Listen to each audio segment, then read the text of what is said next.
तर मग आपण मनुष्य देह मिळाला पण कळाला नाही. मग कसा कळाला नाही? बहुमोद जड देखून या डोळा तुमकी जे अमृताचा गिळीता गळाला तोडीला परिसो बांधियेला गळा शुक्ती का लोभी. ज्ञानेश्वरी सांगतोय मी तुम्हाला, माऊली महावैष्णव ज्ञानोबा सांगतात की समोर मला जेव्हा दिसलं म्हणून कंठात अमृताचा गळा गिळत असताना सुद्धा थुंकून टाकलं आणि गळ्यात परीस आहे परंतु शुल्लक लोपातून तो तोडून फेकलं.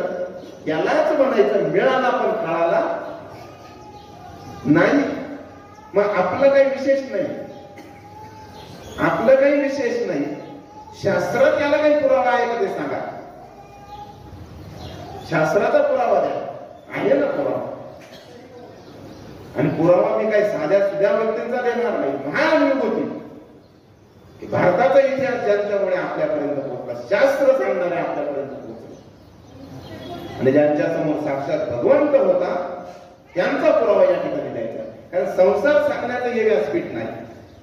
संसार सगळ्यांनाच येतो ना. आणि राजकारण करण्यात आपण माहीर आहोत. संसार आणि राजकारण प्रवचन आणि कीर्तनापाशी आणायचं अजिबात नाही. कारण ते तुम्हाला चांगल्या पद्धतीने जमतं. मग कुणाचा पुरावा द्यावा लागेल? शास्त्रात सांगितलेला पुरावा द्यावा लागेल. अधिकारी पुरुषांचा पुरावा द्यावा लागेल तर ते तुम्हाला समजणार. वर्षो मन में धूम धूम बाधा विघ्नों को चूम चूम सब धूप धाम पानी पत्थर पाने वाले कुछ और लेकर सौभाग्य न सब दिन सोता है देखे आगे क्या होता.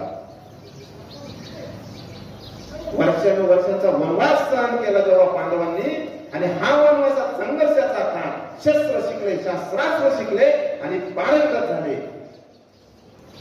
आणि त्यानंतर वर्षोमध्ये मे धूम धूम बाधा विघ्नों को संघर्ष जर तुमच्या जीवनात तुम्ही स्वीकारला, बाधा विघ्नांना सामोरे गेले तर मग खऱ्या अर्थानं तुमचं जीवन असं उजळून निघतं.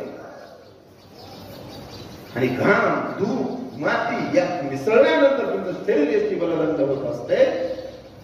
सौभाग्य सब दिन सोता है देखे आहे. भाग्य बसून असतं का? कालपर्यंत ज्यांनी इतरांच्या बाजावरती मजुरी केली त्यांचीच वावरांनी आज घेतलेली आहे. हा कष्टाचा फायदा, कर्माचं फळ. काम का कर्मण्यवाधिकार असते माफले शिव कदाचन.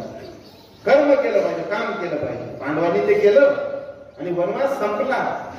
आता वनवास संपल्यानंतर धर्मराजाने ठरवलं, भगवंताला बोलावलं, भगवंता देवा खूप मोठा आमच्या आयुष्यात